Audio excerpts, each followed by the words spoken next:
Košaki gradimo nov mestni center, ki bo imel trgovski del, to se pravi bo neke vrste industrijska prodajalna, kljub temu pa bo vseeno to ena mesnica na višjem nivoju, kjer bomo potrošnikom predstavili našo ponudbo, celovito, zaokroženo, svežo.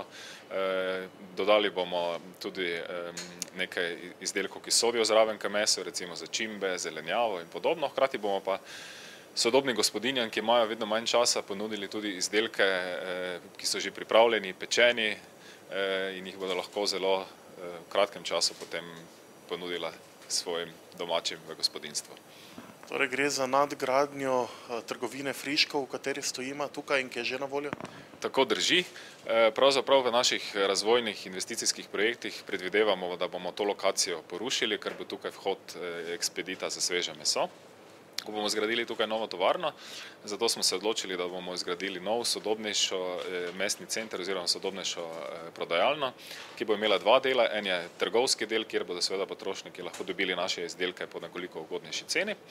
V drugem delu, proizvodnem delu, bomo pa seveda servisirali vse naše zunanje stranke, kot so javne institucije, šole, vrtce, bolnišnice in pa hoteli. Namreč v tem delu bomo lahko izdelke njim pripravili še bolj po meri oziroma jih komisionirali. Letos praznujemo 140-letnico obstoja podjetja. Pravzaprav smo najstarejše mestno predelovalno podjetje v Sloveniji, na to smo zelo ponosni. Ponosni smo tudi na to, da smo previharili težke čase, zato nam to nekako daje polet tudi za naprej, da bomo tudi v teh težavnih razmerah, v katerih delujemo, ne samo mi, ampak celotno gospodarstvo, nekako preživeli in potem se razvili naprej v skladu z našimi razvojnimi načrti. Če morate oceniti na hitro zadnjih nekaj let, ko je govora o recesiji, kakšno je bilo poslovanje, morda načrti za prihodnost, čisto na kratko? Ja, žal smo lansko leto zaključili v rdečih številkah, predvsem zaradi izrednega dviga cen osnovnih surovin. Pravzaprav smo doživeli surovinski šok in seveda nismo mogli prenesti vse te dvige osnovnih surovin v prodajne cene zaradi nizke kupne moči trga. Zaradi tega seveda pač izvajamo neke vrste krizni menedžment, opiramo se na oziroma povečujemo izvoz na tujih trgih, kjer so razlike v ceni nekoliko višje kot na slovenskem trgu.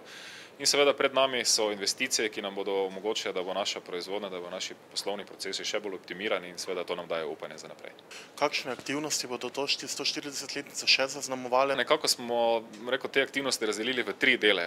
Prva je vsekakor ta, da bomo nekje konec maja, začetku junija odprli naš nov prenovljen mestni center. Potem načrtujemo izvedbo nagradne igre za naše zveste potrošnike. No in nekje proti koncu leta pa želimo obeležiti našo 140-letnico tudi z izdajo ene monografije in pa razstave.